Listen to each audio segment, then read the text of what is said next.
Journal Radio. Presented by OnX. Know where you stand with OnX. That's a new personal best pike here. Now here's your host, Brett Amundsen. That's right. Thank you for joining us. I don't know how we're going to top the last couple of weeks, by the way. I think we just got to take the weeks off. Welcome to the show. That's Dan Amundsen right over there, along with David Eckhart. How you guys doing? We're doing just peachy. Doing great. Recovered from the big old party at the Rainy River last week? Not one bit. Man, that was a good time. You've heard us talk about it a lot. We're just going to touch on it a little bit more here this week. Some stuff that we probably didn't talk about last week here on the show because we couldn't cram enough of it into it. We'll be talking about that. We've got Joe Henry is going to be joining us, plus Erik Osberg, too, as they recap a little bit of their experience. And Erik didn't bring us maple syrup milkshakes. I'm very disappointed. So we're gonna give Erik a hard time about that. We've also got Lucas Mertens from Haybale Heights Campground Resort on Devil's Lake joining us. He's going to be talking about conditions up at Devil's Lake right now. How much snow is there? How much ice is there? Is the lake going to be higher, lower? What's all this moisture doing to Devil's Lake? He'll tell us here in a little bit. And when it comes to water, having clean water for drinking water, for fishing, for the habitat, and having a good ecosystem. It's so important for the future and the sustainability for anglers, for people that want to go out and fish and pass that on to the next generation. It's important. What do you need to do to make sure that happens? Well, John O'Keefe from Yamaha's Rightwaters is going to join us to talk about just that and how important clean water and a sustainable fishery is for the future. Dan, who is this week's show brought to us by? Yeah, this week's show is brought to us by OnX. Know where you stand with OnX. Camp Grayling, come catch the Grand Slam in Saskatchewan. Lake trout, pike, grayling, and walleye. Fish Camp Grayling this summer. Otter Tail Lakes Country, find your inner otter at ottertaillakescountry.com. Haybale Heights Campground and Resort, they just put away their snow bears, so book your summer getaway to Devil's Lake. Learn more at haybaleheights.com. Lake of the Woods Tourism is the walleye capital. Planning a trip for this spring or summer at lakeofthewoodsmn.com. Prairie Sportsman, the new season is underway. Watch episodes on the Prairie Sportsman YouTube channel or check your TV guide for local air times. And Mid-Migration Outfitters, come hunt waterfowl out of heated 10-man pits and comfortable blinds. Learn more at midmigrationoutfitters.com. How's it going over there, Dan? Oh, one of these days we'll actually get things right and not stumble over my words. Reading is hard. I would like to add a couple more to that list to see if Dan, how long he can hold his breath for as he goes through all that. So if you'd like to be a sponsor, find out more about advertising with us at sportingjournalradio.com. Prairie Sportsman, a brand new episode of Prairie Sportsman coming this Sunday night to Pioneer PBS or the new Prairie Sportsman YouTube channel. And it's about brook trout fishing, native brook trout in Minnesota and down in the southeast. We went down there with Vaughn Snook and some other biologists and learned a little bit about some research that's going on, learned about some turtles and what clean water and some habitat restoration efforts are going on down there for the brook trout. Turns out they don't really like the browns that much down there. I didn't realize that so much because the browns were brought in by the settlers and it's negatively impacted the native brook trout. So we're going to learn more about that and what's being done to preserve our fisheries down in southeastern Minnesota on the next episode of Prairie Sportsman. Go to prairiesportsman.org for more information. Clean water and sustainable fishing is important to us here at Sporting Journal Radio, whether you practice catch and release methods or maybe it's lowering limits. I think we're going to see some of that happening across the state or just cleaning up that fishery. And a great example of that is what happened at the Rainy River and how the Clean Water Act in 1972 here in the U.S. and also Canada had a similar act, a similar effort in 1971 get passed up there, and that helped clean up the Rainy River as well. So Canada and the United States worked together to clean that up, and it's created this world-class sturgeon fishery, and of course the walleye obviously have benefited from it as well. And guys, we were up there last week for the party, and it was, we had hard dates picked for this Fish Donkey fishing tournament. That was sponsored by Yamaha's Rightwaters, OnX, also Live Target, and Smith's Consumer Products as well. So thank you to our sponsors. But when you pick hard dates like that, the Rainy River is one of those things where you almost say, all right, guys, today is the day. We need to go. You can't always time it by the calendar, but we fished through some tough conditions up there. You guys all had tops on your boats and heaters. It was pretty nice under those tops. I didn't have one of those in the boat I was in, but we caught a bunch of fish, had a great time. Yeah. So, David, you obviously big walleyes are kind of the ticket, but how excited were you to try to catch a big sturgeon up there? I was pretty excited. I'd never caught one before, so. Oh, really? No, that was okay. Caught my first sturgeon on that trip, so I was looking forward to trying that out. Yeah, it's a lot like flathead fishing, I'm sure. Yeah, I used the same gear. And what did you do exactly, and what gear did you use? The first day we started out with no roll weights and circle hooks, and I had brought my flathead gear, which was a little bit bigger hooks and a little bit different style weights, but it all works the same. Pretty much, except there's a little difference with the hook setting. Yeah, the circle hooks, you don't set the hook, and I lost a couple big fish the first day, so I said I'm going to switch over to my flathead gear, and it felt pretty good to set the hook on a big fish. I don't know, like that, and honestly, I don't do it very often, so I don't use circle hooks very much.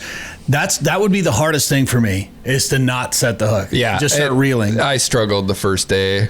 They're like, "Oh, don't set the hook." I'm like, "Oh, I just really want to bury that hook." Part of fishing. Yeah. Hook sets are free, just right? Just start reeling. Man, you guys caught some sturgeon. That was your first trip to the Rainy too. Yes. Yep. What'd you think? It was awesome. I already want to go back and fish for sturgeon. Yeah. We're secretly planning a trip for don't have to be this weekend. Don't have to be next a secret. weekend. Next weekend. Yeah. I think it's a great idea. Of course, walleyes closed up. They close on April 14th every year. But that's when I know a lot of the hardcore sturgeon guys, that's when they head up there, is after the walleye traffic dies down, because it can be crazy. Even on those days where we were there with some pretty tough weather. I know that weather kept a lot of people away from the river. So we benefited slightly from that bad weather because it gave us more parking spots at the access. We got our boats in and out, didn't really have to wait too long. That first day when it was nice, Dan, how far away do you think you had to park that first day? Over a mile for sure. I mean, that was a long golf cart ride. I didn't even walk. The nice kid at the landing gave me a ride. Thank you. I never caught your name, but appreciate it. I would have been walking. We'd have been a little late on the water that day. Yeah. That's okay. That's how it is. You expect that. Well, I know some people wondered why we had our tournament hours from 9 a.m. to 4 p.m. each day. And I know a lot of guys were out there catching walleyes right at sunrise, and they're like, oh, dang it, I can't enter this into the contest. But that's part of the reason why we did it a little bit later in the day, because we wanted to give everybody a chance to get on the water. So it everybody didn't rush to the landing right away in the morning and create even more backups. So we wanted to kind of spread it out, let everybody get out there, let you sleep in a little bit. You know, we were up there for our 500 show party, so there were a couple of late nights. So it was a fun time. We had a great time. There were some nice fish. David, before the tournament started, you caught a 28.5-inch walleye. Yeah, the day before, pre-fishing, you could say. Yeah. Yeah, I caught a 28.5. That was a good one to catch. Doggone it, though. I knew it as soon as the tournament was over. As soon as we left, they'd just start smashing big. Yeah. Today, Junior. I knew they were going to start catching fish as soon as that tournament was over, and that's exactly what's happened, too. They've been crushing big fish up there. Yeah, once that water got a little bit warmer and that weather passed. But they've also had a lot longer lines at the launches, too. So. Yeah, I had a buddy who was up there Friday or Saturday, I can't remember, but he waited in line he was in the boat, but he waited 2 hours. Oh, my gosh. To get out. And that ended up, they had a late night that night. Just couldn't get back to the lodge. Yeah. That's the one problem with that Rainy River deal. And as the accesses open up, that gets a little bit easier. Now there's 5 accesses open. But if you do it right and you can time it right, it can be the best fishing of your life. And we'll talk more about that fishing coming up a little bit. I'm surprised. Did anybody catch sturgeon on walleye gear while we were up there? Not that I know of. I saw some boats that did. Yeah. When we dragged jigs for a bit, I'm struggling today. Drugged them up. Man, we drug some fish, dude. And but we mainly, once we switched to cranks, then it was going to be pretty much walleyes only. But we did get this video from Joel Alden. He said, I think this is his first sturgeon that he hooked into. It's on his walleye gear. He caught it on a 10-pound test, he said. And I think it was a 53-inch sturgeon, which it looks bigger than 53 inches in that photo right there. But he said it was a blast bringing it in on walleye gear. I think it took him like an hour to bring it in. I'll give him props for putting up with that fight for that long to fight it. So congratulations, Joe. Thanks for sending us that video. In exchange, we'll hook you up with a gift card to the Sporting Journal Radio store for hats, hoodies, mugs, and more. Go to sportingjournalradio.com. David, flathead season is open. Yeah. You can keep 2, but most of the time people just catch and release them anyway. Yeah. And so do you start targeting them this early? I usually wait till the waters slow down a little bit on the river where I fish. They're flowing pretty fast right now. So, well, there's nice fish right there. You look kind of like the catfish in that picture. Look like I've been living on the river for a while. This is some late nights. You like to go at night? Yeah.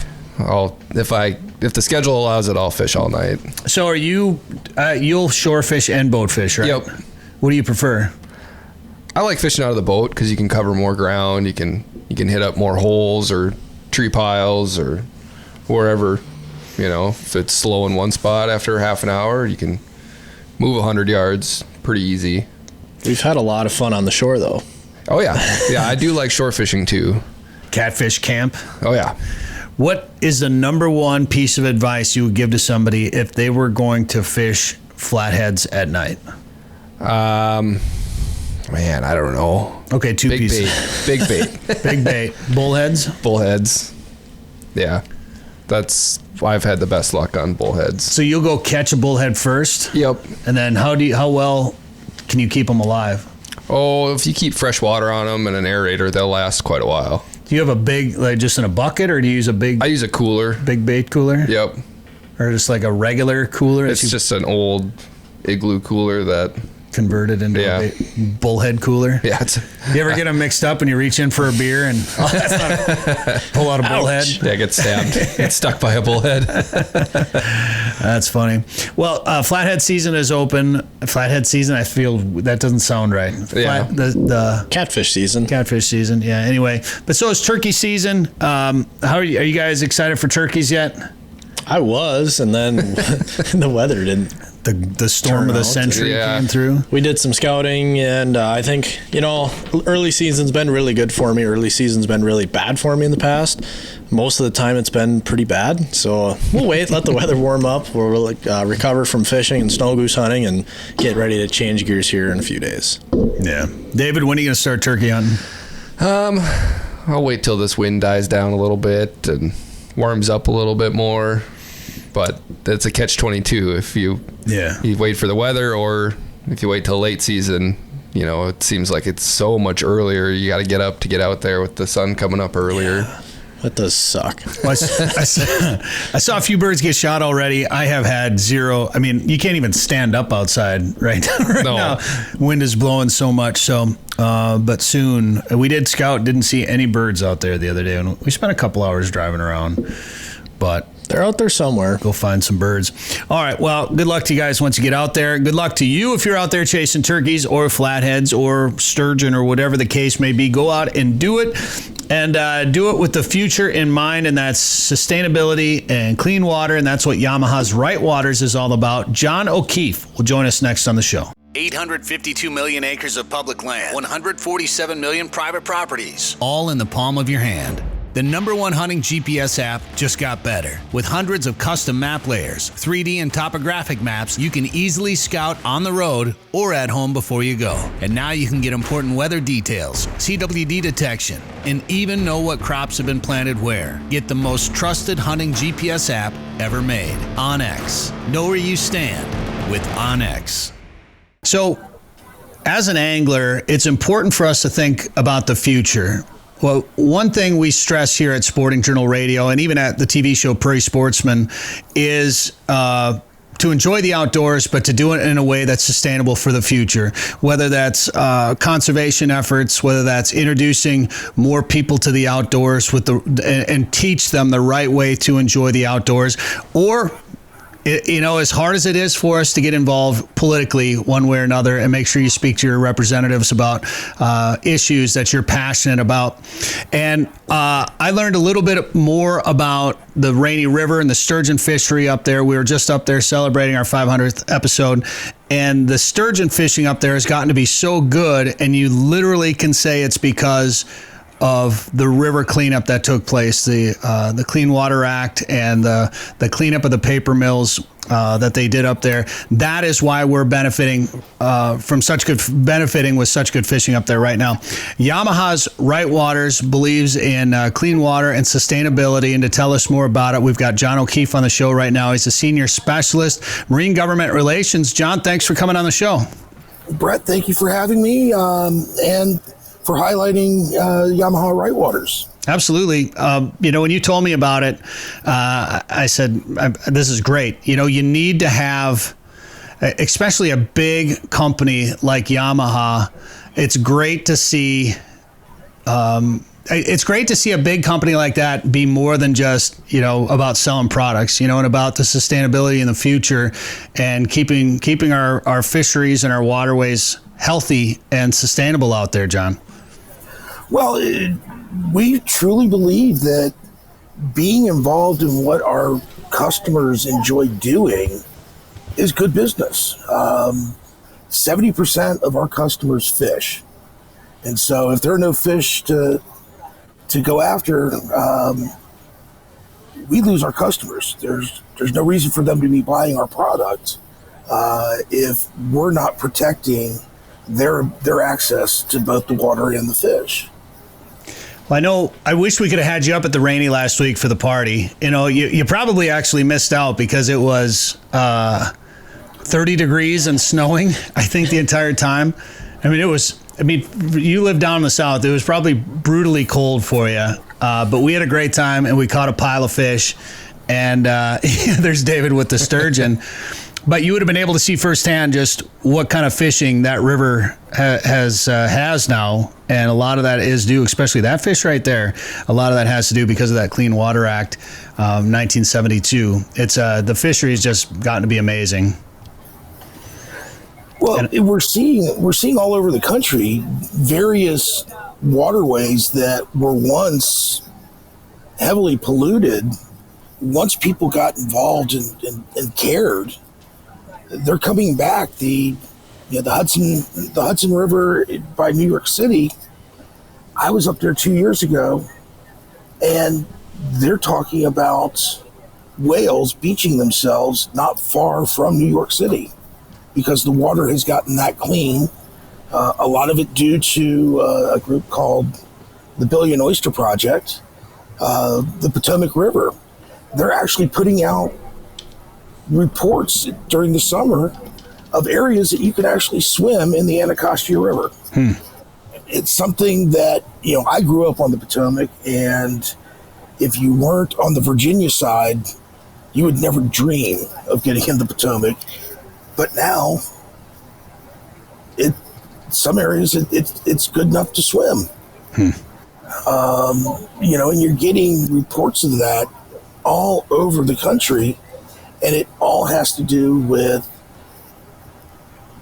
the Clean Water Act, but more importantly, individuals caring about their waterways and doing something about cleaning it up and keeping it clean for the future.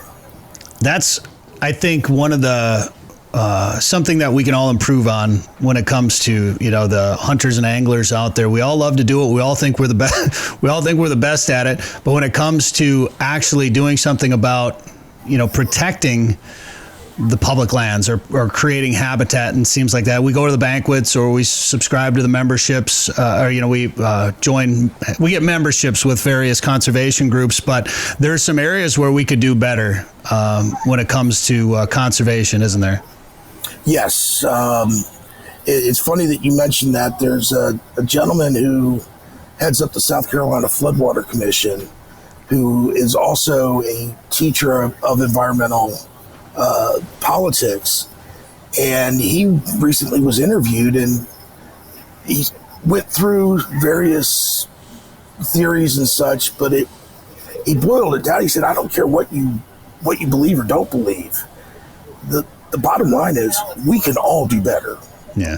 And he's right. And it really starts with just doing the first thing. And then from there it grows.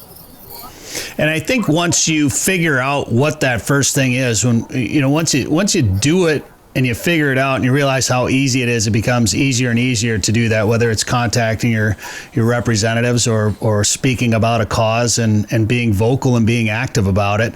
I think once you get the ball rolling, it's a lot easier to get it done. Tell us about Rightwaters and how it started. Well, Yamaha has long been a leader in the marine industry when it comes to advocating for conservation and sustainability. The Rightwaters initiative was born about 3 years ago, and it was done so that we could focus not only what we're doing, but how we're getting our efforts, the news of our efforts out to the marine industry and our customers. And so when we were developing the program, I could show you the whiteboard of just ideas and lines going all over the place. And finally we started having to chip away at all the various things that were on there. And we narrowed it down to 4 areas that we were going to focus on. And that was clean water, habitat restoration, the fight against the spread of aquatic invasive species, and supporting scientific research, all of which pertain to our customers having access to the thing they love to do. How has it been received across the industry? It's been fantastic. A lot of times you feel as if you're Santa Claus because you're helping these groups that sometimes go unnoticed. When you reach out and say, hey, what are you doing that we can help with? And I would need to stress that we're not the only ones doing this. There's companies like AFCO, Yeti, Costa, that have been doing this for a long time. They're incredible supporters of conservation and sustainability. And it's been such a great project to work on. The picture you just showed was one of my favorite groups, the Keep Tennessee River Beautiful. I think last year they brought in almost 170 tons of trash. Wow. During the pandemic, I think they brought in like 60,000 pounds. It's just hard work, and they love doing it. That aquatic invasive species fight, that's a tough one, isn't it? It is. It truly, and part of the problem is if we go to a certain part of the country and we're talking about Asian carp, that may or may not be of concern to someone in Idaho. Mm-hmm. But if they took a step back and realized it may not be the Asian carp, but they're dealing with invasive species. One way or another, they've got something. Mm-hmm. And so, that even on Capitol Hill, that has been a problem of educating certain members or their staff as to why they should care overall. We had a member from New York City that heard our pitch on Asian carp, and he's just like, well, why should I care? And it wasn't until you explained that they're moving, and at some point they will be in New York City. And once you figure that out, then all of a sudden it's, well, let me be concerned by this. So, Florida has their own problems with various other creatures that are there causing problems with the environment. And so if we look at it in the broad sense, everyone should care. Is this something that local groups can contact you and try to partner up with you on different projects? Absolutely. As a matter of fact, the Coastal Conservation Association's Maryland chapter, they last summer started a tournament. It was summer long, and you were fishing for snakeheads and blue catfish. And so that was a widely successful program. You've got others that, saltwater with the lionfish, and having cook-offs with the lionfish, which actually is quite delicious. Really? Yes. And so people are finding various ways to use these species that aren't supposed to be there, that are causing the problems, and in some cases they turn out to be quite a delicacy. Well, we'd like to partner with Rightwaters to keep snakeheads out of Minnesota. I'm just going to throw that out there. Well, are you all dealing with that? No, thankfully. I don't think so. I haven't heard of any of that. Not that I've ever heard of. I don't even want to think about it. No. Now, and once again, I'm being told the snakehead is quite a tasty fish. I wouldn't be surprised, and we've talked about. In fact, we talked about it earlier on this show. We caught a sucker actually up on the Rainy River during our tournament last week, and a buddy of ours who's kind of likes to cook wild game all the time. He's like, I'm going to keep, because it was all catch and release for walleyes and sturgeon, but you could keep a sucker. It's considered a rough fish here. So he kept a sucker and cooked it up, baked it up in the oven. I came into the cabin and I'm like, what's going on in here? And he had a sucker in the oven, and it was delicious. And I think we fed it to a bunch of people. They got to try it, and I think it opened up the minds of a lot of these people. There's such a stigma to a rough fish that it's not going to taste good, when in reality, so many things, if it's processed correctly, it can make it taste pretty good. So I'd try it. I'd eat it. I wouldn't have a problem eating it. I just don't. Just don't look at it before it gets on your plate. You'll be fine. Right. Speaking of which, Yamaha's Rightwaters was a sponsor on our tournament last week. I want to thank you again for being a partner with us on that. I know when we talked and I was telling you about the cleanup process on the Rainy River and what the river has become, you were all about it, and liked hearing that story. So what is Yamaha doing when it comes to, say, manufacturing? What are they doing in the manufacturing process to reduce waste? Well, we have initiated a pledge to be carbon neutral by 2030. And just last summer, we initiated a pilot program where our engines are wrapped in a plastic. Our boats come wrapped in plastic, the wave runners, etc.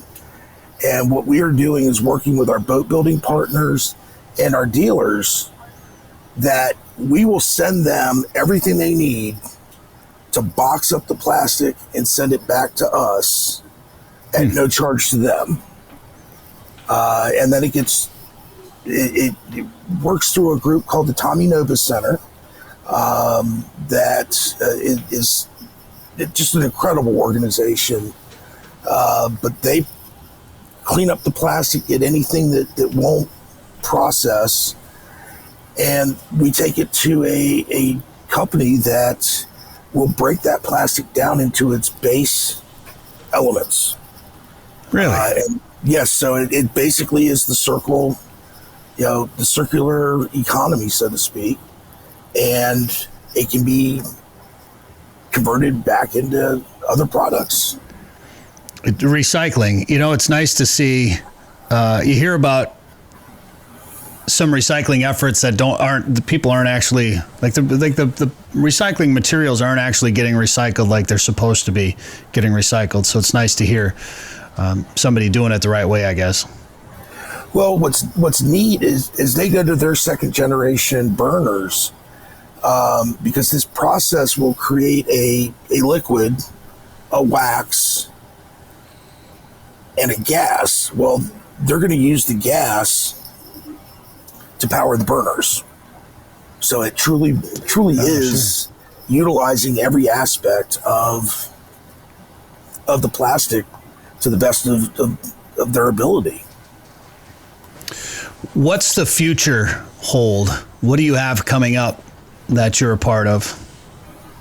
Well, once again, we're gonna be expanding that program, but within the next 5 years, we intend to have all of our facilities solar powered. We are in the process of partnering with various groups as far as carbon sequestration projects, artificial reef projects. Quite frankly, as we, like I said, we're 3 years old. And so we're still growing. Sure. And each year as we grow, we look to take on bigger and bigger projects. So, is there anything going on in the Minnesota, Wisconsin, and Dakotas region, or are you looking to get something going up here? I would love to get something going up in that region. We just signed a partnership with Wildlife Forever, which I believe is based out of Minnesota, they specifically are fighting spread of aquatic invasive species, mostly kind of plant life and such, but they do wonderful work. We would love to partner up with some groups in that region to expand our footprint. Okay, well, I've got a couple ideas for you, so we'll talk about that. And fantastic. I think it's great. You have to look towards the future. If you love to hunt and fish, you can't just hunt and fish, but you have to do it in a way that protects hunting and fishing for future generations and outdoor recreation in general. And sometimes that means you got to do things that aren't always out there catching fish or chasing animals and birds around. You have to be active, and you have to look to the future for sure. So I'm glad to see the Yamaha's Rightwaters program get started. I wish you luck, and I thank you for the time here on the show. And where can people go to learn more about it? If you go to YamahaOutboards.com/sustainability, that will take you to our Rightwaters page.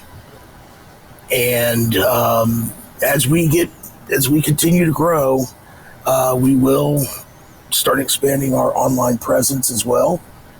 But the sustainability tab on our Outboards website will get you there for now. Perfect. Well, very good. John O'Keefe, Senior Specialist, Marine Government Relations. Thanks for the time today on Sporting Journal Radio. All right. Thanks, Brett. Did you know there are more than 1,000 lakes in Otter Tail County? Yep, and I'm going to fish as many as I can. I'm an outdoorsy otter. Nothing beats a full day of fishing for me. The lakes of Otter Tail County give me plenty of options to lower my boat and snag the perfect catch. Not an outdoorsy otter? No problem. Otter Tail County has something for everyone. You just need to find your inner otter. To find your inner otter, go to OtterTailLakesCountry.com. Now we're going to head up to Devil's Lake and check in with Lucas Mertens from Haybale Heights Campground and Resort. Lucas, you got a little bit of snow this week up there. Yeah, you bet. Right now, I'd say we're sitting with about a foot right in the Devil's Lake area, with probably I'm hearing up to like 16 inches to the west of us. So pretty good spring storm. I guess winter wasn't ready to let go yet. And when we're talking to you, is the storm still going on? Yeah, I'm looking out the window right now. It's snowing pretty good right now as we speak. So yeah, it's quite predicting another like 6 inches today. Okay. So quite the prediction there when I saw 20 to 30 inches or that north central part of North Dakota there. That's just when you think spring is over or spring is here, winter's over. Nope. Yeah, exactly. Welcome to the Dakotas. Yeah, right. Well, everything's been so dry. I know I saw a lot of people in the waterfowl world that were saying, hey, this is going to be a little bit of pain to go through this storm, but we need this moisture in the potholes in the pothole region. From a farmer's perspective, how much moisture did you need, or where are you guys sitting, you think? Well, last fall it started raining for us right here in the basin. And so we froze up, I would say, just about perfect. And then we had about average snow this winter, and it melted off. I am definitely seeing the potholes are filling back up. All the ducks and geese are back. There are millions and millions of snow geese right in the Devil's Lake area right now. And a lot of the honkers are looking for places to nest and things like that. So I don't think they're going to have trouble finding any water this spring. Okay, the snow geese are there. Okay, we'll be right there. See you in 6 hours. There's a lot of snow geese here. Yep. I'm sure you probably got the adults kind of holed up there. They probably got pushed back a little bit with this storm, and you'll see a reverse migration. You had posted a video, I don't know, about a week or so ago, I think, about water levels on Devil's Lake. I think you were at a culvert and the water was running pretty good. You think the lake's going to be up this year? Yeah, we have probably seen already maybe close to a foot rise. And like the weather prediction, the Weather Service was predicting us to be between 2 and 3 feet. And that was before this snow. I think they were a little on the high side. I was probably expecting 1.5 feet to maybe 2. But with this big snowstorm across basically the whole basin, I would say we'll get 2.5 feet now. It'd be my guess, and maybe 3. You never know. The levels on the lake are going to be significantly higher than they were last year. That's for sure. Did you want them to be higher? What does that mean for you and for anglers on the lake? Well, it means a lot more backwater access. I mean, there was a lot of bays that were starting to get cut off. Now, by no means was Devil's Lake drying up and the fishing is terrible. I think it's just going to help our spawns out a little bit. And you got to be kind of on the fence up in Devil's Lake. I mean, there's a lot of farmers who gain back a lot of land. I'm one of them. And I also own a marina. And so you want to see your docks floating and you want to see your land. So it's kind of a double-edged sword for us. But in the end, you can't really do anything about it anyways. It's Mother Nature. Yeah. So, I mean, we're just gonna take it. And I think it was a good thing we were so dry last year that all the farmers needed some rain. So I think all this is a good thing for the basin. It was a little hard moving some of that snow from this last storm, it sounds like. Yeah, the ground was pretty much thawed out. If you want to move it off your driveway onto the grass, you got to be really careful. Typically a snow like this won't stick around very long, but they're predicting temperatures only up in the 20s and lows around in the teens. So this is going to take a little while to get rid of and back to spring. How was winter for you? Winter was great. We had tough conditions out on the lake as far as snow drifts, lots of ice. But we ran the snow bears every day. We had lots of people. We kind of had a mixed bag of fishing. I mean, there's no secret about that. I mean, one day we would get a lot of fish, and the next day we'd go back to the same areas, and they wouldn't be there or they wouldn't bite. I mean, we had a hard time getting the perch to just go. And even as we worked our way to March, typically that's supposed to get better. We never really seen that. We had a real good early bite, and then we just kind of had an average bite the rest of the winter. Well, we're looking forward to summer. And when are you going to start? When do you think you'll start having people up there to fish open water on Devils? Oh, I would say, probably mid-May. There'll be boats starting to go out. There were some guys, the culverts are running.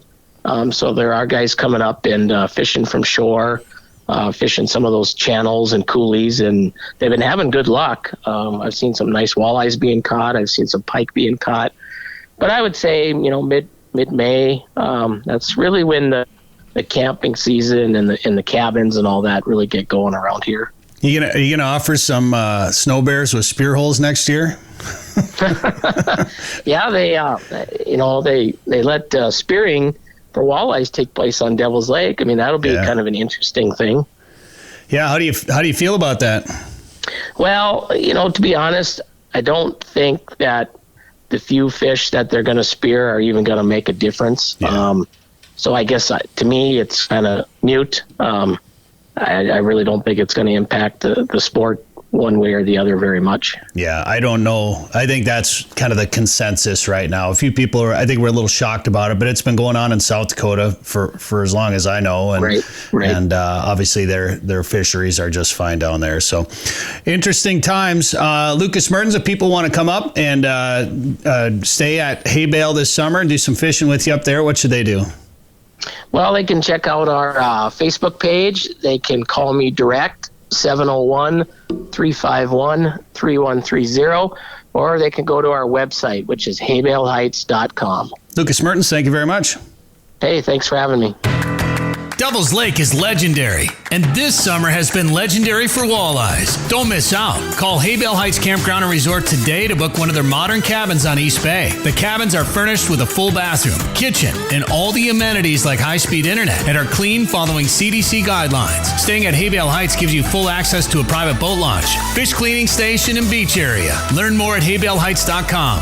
That's haybaleheights.com. Plan your trip to legendary Devil's Lake today. Well, we're still feeling the effects of our big party last week, the 500th show here with Sporting Journal Radio. And I know I said it a lot last week, but I want to thank, of course, the guys that helped me out with this show that do it on a weekly basis with us. 500 shows is a pretty cool deal. And we had a great time up at Lake of the Woods on the Rainy River at Riverbend Resort there, and got to fish a couple of days with Joe Henry from Lake of the Woods Tourism, who joins us now on the show.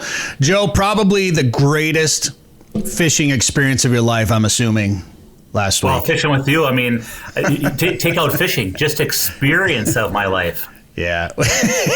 Yeah, exactly. You got to eat some sucker, which was probably a highlight. How many guys get to eat sucker baked in an oven with limited spices? I'm surprised he didn't put the mayo on the sucker. Yeah, I figured he would have. Well, watching that video you made, if anybody hasn't seen that YouTube video we made from our trip, I mean, it was funny because Corey was he was looking to cook some, was it duck breast, wasn't Mallard, it? Mallard, yeah. Oh. Mallard breast, and he didn't have really any spices in the cabin. You go into a cabin at a resort, and they don't have spices and stuff, and nobody thought to bring anything. But what they did have for sandwiches was they had mayonnaise. So he loaded that fry pan up with mayonnaise, and then the smoke alarm started going off. Immediately, yeah. Yeah. Got the oil a little hot. It was delicious, though. What was kind of cool is, so Corey made that, and of course the sucker we're talking about is, sucker was obviously the one fish you could keep on the Rainy River. He thought he'd come and experiment. He baked it with, I think he put some lemon on there and some other stuff. And, everybody, once that fish is baked, that flaky meat, putting that on crackers with a little bit of cream cheese and some sriracha, and actually it was kind of a fun appetizer. The fact was, who eats baked sucker? I know I never do. But I got to give him credit, Corey, because, really creative with trying some different things like that. But even just saying, hey, we can't keep walleyes, we can't keep sturgeon, but man, if we keep a sucker, let's bring it back to the cabin, let's cook it somehow and experiment with it. Kind of neat. David, you had what you thought was going to be the cheek. Yeah, I went for the cheek, but it was all gill plate, so went for the next best thing, and that was the nose, snout area. How was it? It tasted like the rest of it. It was pretty good. Yeah. Well, I've said it before. I'll continue to say it. There are so many things you can, if you process it, care for it, and cook it, take a little bit of time and do it right, you can make just about anything taste good. And True. That was good. I think, Brett, as far as sucker goes too, I should mention that, our good friend Larry Whiteley from down in Missouri, Larry was telling me how they get suckers in the springtime, which right now people start catching them and netting them even. But, he's kind of scores them, cuts them sideways, like with X's on them, and they put them on the grill and put seasoning on them, and they cook them that way. And he said they are the best darn thing ever. So, I think there are some different things that maybe we should be looking into that we're not. Well, we made a whole Prairie Sportsman episode about catching sheephead and cooking them up and cleaning them, and catfish too on that same one. But yeah, they were good. They were good. It's I think so much of it is just a mental stigma, even eel pound for that matter. Once something gets classified as a rough fish versus a game fish, I think it just puts that mental image in people's brains that this is not going to be a good fish to eat, when in fact it could be delicious. Joe, the other thing in that video was how we switched to crankbaits and ran three-way rigs on the river and caught a pile of fish. And since that video went out, you're hearing reports of a lot of people doing that. Yeah, sure am. And in fact, I just talked to a friend of mine who lives up at Lake of the Woods area, and he'd mentioned that they went out and caught multiple walleyes one evening, pulling three-way rigs with crankbaits over 28 inches with a few fish over 30 inches. So, I mean, they had that might be the best day they ever have in their lives fishing, with multiple fish over 28, multiple fish. So, I mean, but one thing about it was, you think about it, Brett, we were jigging and it was cold and it was snowy and we were catching a few fish here and there. But you know what? We just said, "God darn it, there's thousands of fish in this river. Let's pull some crankbaits. Let's put our crankbaits in front of thousands of walleyes. Somebody's going to take a snap at it, just reaction, instinctively." And we were right. The water was cold. It went from 36 to 33 degrees, but we covered water. We put our lures in front of a lot of fish. And Bo, I'll tell you, with that three-way rig, you can follow the bottom with that sinker and just bounce that off the bottom while you're trolling. And your crankbait, a shallow diving crank's always going to be in the strike zone. Whether it's 15 feet, 7 feet, 20 feet, you're following that bottom of the river, and it's perfect for that. Well, when the fish weren't biting with the jigs, if the crankbaits hadn't worked, I was about to suggest anchoring up and trying to catch some big sturgeon. And I know some guys are doing that and catching some real nice fish. And that's pretty much going to be your only option up at Lake of the Woods on the Rainy River now, isn't it? Yeah, other than suckers. And suckers, yeah. But and I'll tell you what, for sturgeon season, so right now it's and the sturgeon are biting. I mean, we saw that when we were up there. But right now it's catch and release, only. And then I'm looking at my dates. Actually, come April 24th is when you can start the keep season. And your keep season, you buy a tag for $5, and you can keep one sturgeon per calendar year. It's got to be between 45 to 50 inches or over 75. You got to take that fish and register it within 48 hours. Mm-hmm. And it's really kind of neat because for people that do want to keep a sturgeon, if you catch one in the right size, again, most people smoke them. And that meat is a very delicious, rich meat. And, the DNR monitors how many fish are kept. They have an idea of how many, and the sturgeon population is extremely healthy. So if somebody would want to keep one, it's certainly within your realm to do that. Yeah, they would close that if the fishery wasn't in such great shape. And part of the reason it's a really neat story about how that river was cleaned up there, Joe. Oh, man. Well, the Clean Water Act came into play. And, before then, like in the 50s and 60s, there was, back before there was a lot of regulations, there's a paper mill upstream at the dam in I Falls, and there was a lot of pulp that was coming downstream. And that pulp was, anglers would tell you, and there you can see actually a picture of all that. That picture is amazing. Just incredible. What's he doing there, Joe? Well, I think what he's doing is he's digging down in that pulp to get to the river. To get to the river. Yeah, look how deep that pulp is. It's up to his waist, and that's just pulp that have accumulated along shore. You used to talk to people that would fish the Rainy River, Brett, and they'd have to reel up every once in a while to clean their lines off because it would accumulate on their lines as it was going downstream, and it was pretty tough. But I think in the early 70s, if I'm not mistaken, they came out with the Clean Water Act, and then my understanding is the Clean Water Act came out, and then they really started enforcing it. They got some teeth behind it. And that is when, industry really started cleaning up. And it was interesting because some of the people that really follow this believe that a lot of the sturgeon would live in the tributaries of the Rainy River to avoid some of the pollution. And then, of course, once the Rainy River started cleaning up, the sturgeon population really started booming. Of course, that was combined with, stopping the commercial netting too. But we can see that the average size of the sturgeon is going up. The numbers of sturgeon are going up, and we really have a very healthy lake sturgeon fishery right now, partly because of the Clean Water Act. And I know a lot of people want to go up there and catch walleyes because of the chance to catch, the biggest walleye of your life. But some people now are just going up there to catch the biggest sturgeon of their life. They don't even care about the walleyes anymore because you can go up there and catch, a 70 to 80 inch fish, which is unreal. I mean, those are giant fish, and they put up a good fight, and it's easy to do. And it's kind of unique to catch a dinosaur like that, a fish that could be 100 years old potentially. And I think one of the interesting things you could do up there as well, Joe, is there's a time of year when those sturgeon go up the river to spawn. You can actually go and kind of view them and see them stacked up there along the shoreline. Well, that's exactly right. So the Rapid River, which is just east of Baudette, near Clemenson, they run up that Rapid River. Usually it's in May, I think. And, when they run up the river, I mean, it's a spectacle because these huge fish are in shallow water. You can see them clear as day. That's kind of a neat deal. When it comes to the sturgeon fishing, first off, sturgeon fishing isn't that difficult. Basically, you're looking for a hole in the river and you're fishing the deep holes of the river with, like a no rolls, a flat sinker that won't roll in the current. There you see the sturgeon running from last year. But use a no roll sinker, use a sturgeon rig, which is an 18-inch lead of 60-pound test leader material with a 3 to 5/0 circle hook, and you load it up with either crawlers and frozen shiners, and just fish the bottom. And it's amazing when those sturgeon hit. You would think that they'd hit it hard because they're such a big fish, but you can't tell the difference whether it's a sucker or a carp it's tap, tap, tap, tap, tap. And of course, those circle hooks are so good because they normally, if the sturgeon takes it down kind of deep, that circle hook will slide out and hook that fish in the lips.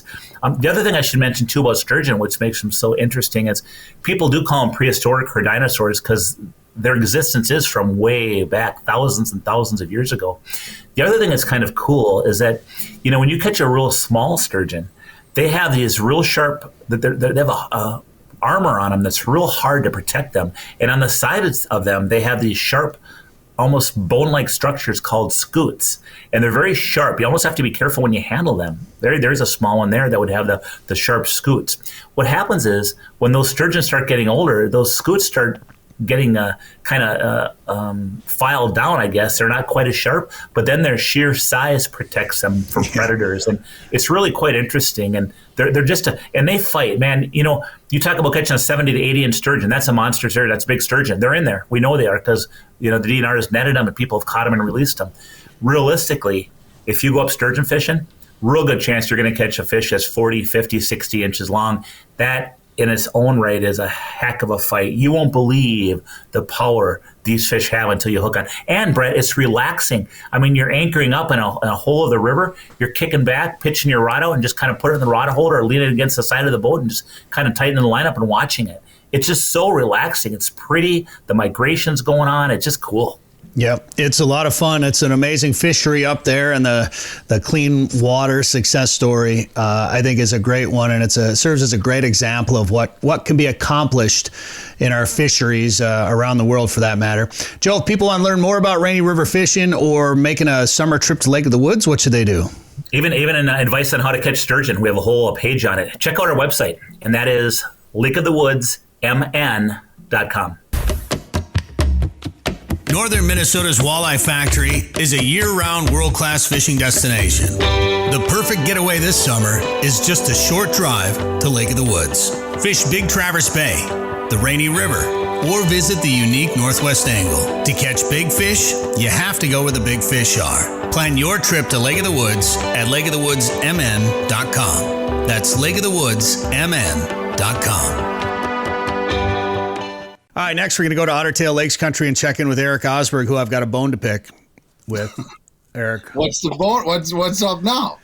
We didn't get any maple syrup milkshakes during the 500 show party last week. You didn't bring any up. That is my fault, and I'm not making an excuse, but I was disappointed when I did go to Maple Syrup Fest in Vegas, and I didn't see the milkshakes either, and so they had ice cream at Maplewood State Park, but I didn't see the milk, and it could have been I just didn't look hard enough. I didn't look in the right spot. But you are right. Dan was going to bring the shake, and I was going to bring. I didn't bring the shake either, so I'm hardly to blame. So it's I owe you a maple syrup milkshake. You are right, Dan. It's my fault.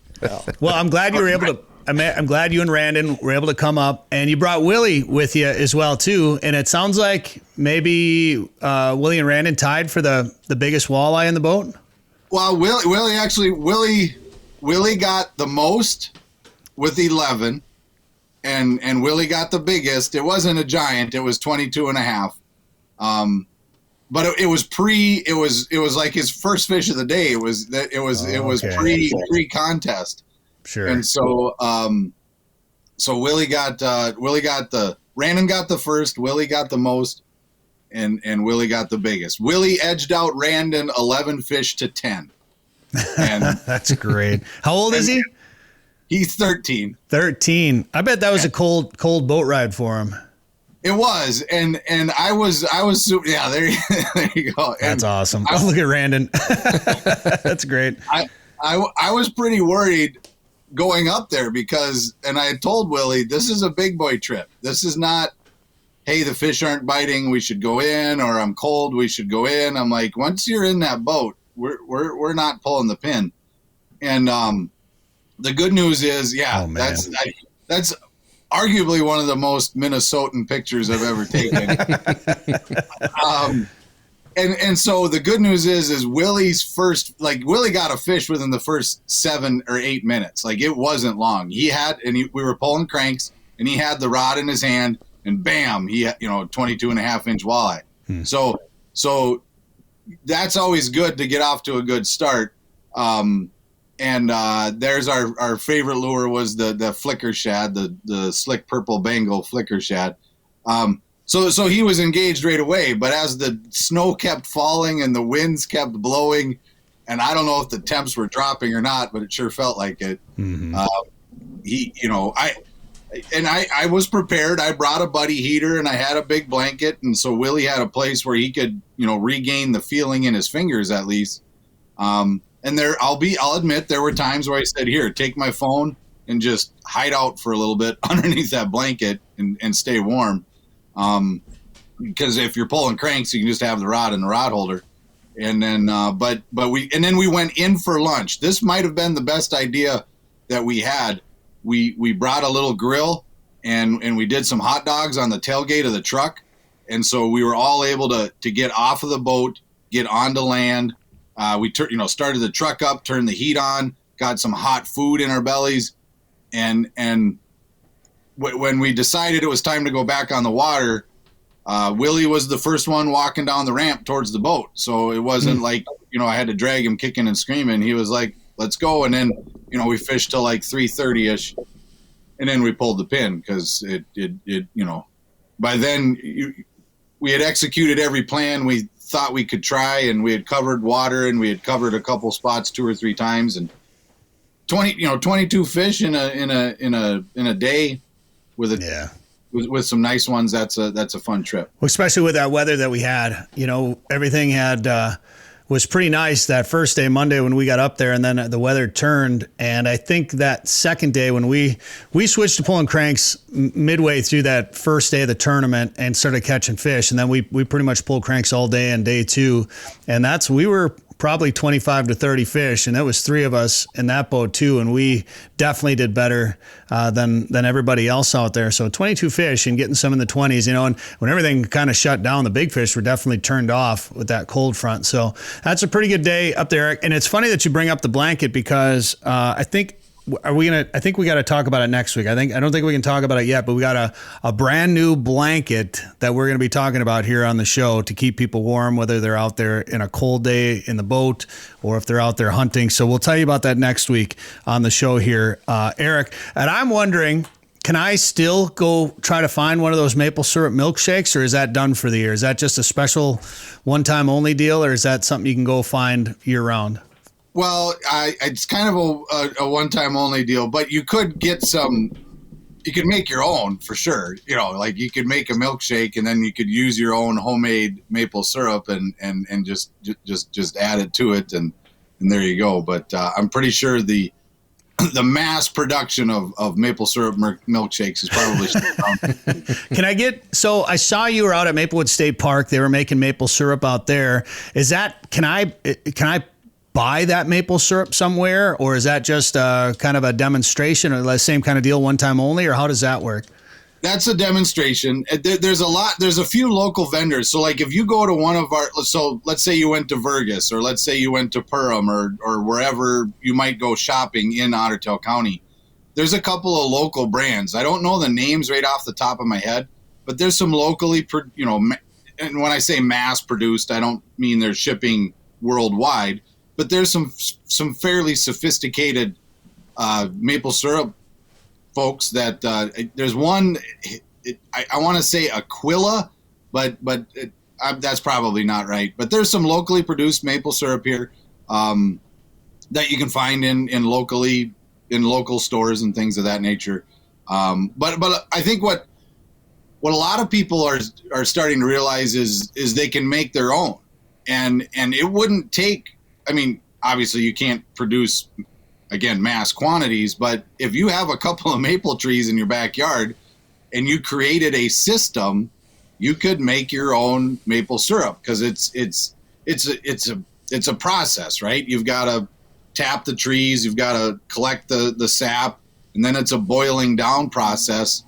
And there's just a couple of tricks. Like, one thing is, I've seen people use like a turkey fryer vat. It's a tall vat. Mm-hmm. Well, that's not necessarily ideal, because you're really just heating up that bottom 2 or 3 inches. Now all of the liquid eventually gets hot, but you'd be better off with a big rectangular tray, if you will. So if you had a tray that was 5-6 inches deep, but wide, right? Then you'd have more surface area when you're trying to boil down that sap. And what I learned at Maplewood State Park is they really only have about 2 inches of sap that they pour into the boil down pan, right?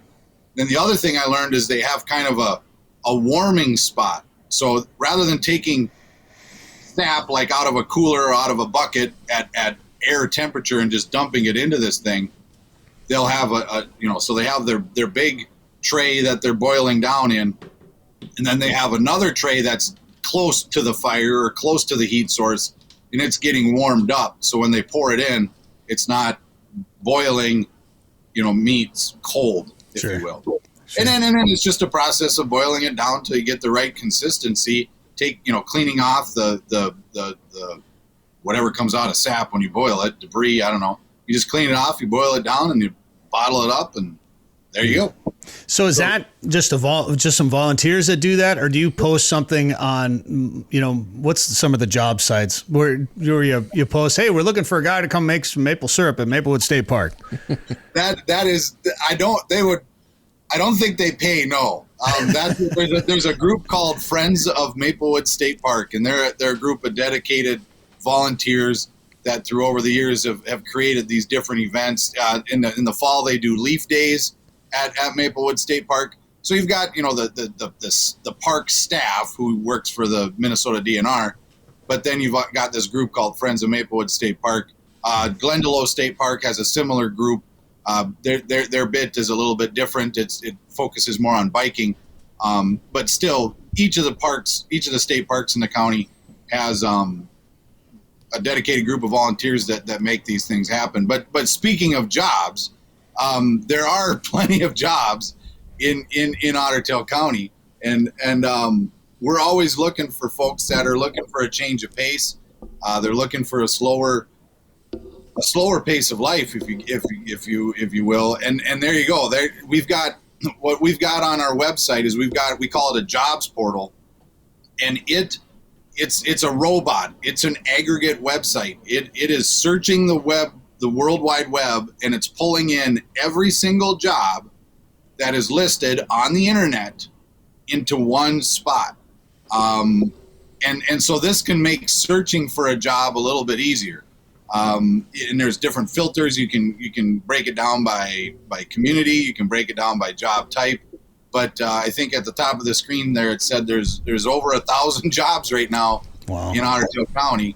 And so if you're looking for work or looking for a change of pace, maybe you're currently employed and you just don't really love where you live, we'd we'd love to have you here. And so speaking of Maple Syrup Festival, I had a reporter with me from the Star Tribune on Saturday. And so she wanted to talk about our resident recruitment efforts and what we're doing to try to recruit residents and thereby workforce. And so we met at the Maple Syrup Fest in Vergas, and there was a pancake breakfast, and it was awesome. And I was trying to explain to her that you and I have talked about this before, Brett, the do no harm mentality, right? Mm-hmm. Like, I don't want to promote lakes and hurt them. And there would be some that would say, well, if we have a bunch of people move here, won't that kind of take away from the charm? And right. my belief is that the nice thing about Otter Tail County is some communities or some areas are built off of an intersection or a lake or a chain of lakes or a highway or something. There's one like main spot. Whereas in Otter Tail County, it's the places in between that kind of make the place who we are. And so the interesting thing was we were at Vergas at the Maple Syrup Fest. We did what we needed to do there. And then we were going to travel to Maplewood State Park. It's not that far. It's like 15 miles, but it takes you 20 to 25 minutes. And I didn't plan for this to happen, but the drive there was gorgeous. It was beautiful. There was, frozen lake after hilly, wooded, whatever. And then we saw deer, we saw geese, we saw an eagle, we saw trumpeter swans. And so when we arrived at Maplewood State Park and she got out of her car, I was like, wasn't that awesome? Like, you didn't think you would enjoy your commute from Vergas to Maplewood State Park. You took her on the scenic route, but you didn't plan to take her on the scenic route. It's just that they're all scenic routes. They're all scenic routes, exactly. Like getting from spot A to spot, getting there is half the fun. And so it was, and it was cool that just kind of organically happened, that she was like, and she was like, what were those big, huge birds? And I'm like, I think they were trumpeters, so I could sense that she got a little intrigued. And then, so we did the demonstration, and we were doing this and learning about maple syrup. And then we kind of went to a different spot in the park, and I said, and I could hear birds. I could hear some things. I could hear the woods being alive. And I said, one of the real reasons I love living here is if you're quiet enough, you can hear Mother Nature. And so we both stopped talking and we just listened for like 25, 30 seconds, kind of an awkward silence, right? But she was like, wow, I didn't hear any traffic. I didn't hear any of this. And I was like, see, and it doesn't have to just be on Saturdays. If you live here, that's what Tuesday is like. That's what Wednesday is like. That's what Thursday is like. Get out of the city, man. Get out of the city, man. And when you got one job for every lake, it looks like there in Otter Tail Lakes Country. Pick a lake, pick a job. There you go. 1,100 jobs, 1,100 lakes, whatever it is. Erik, if people want to learn a little bit more about these job opportunities or living in Otter Tail Lakes Country, what should they do?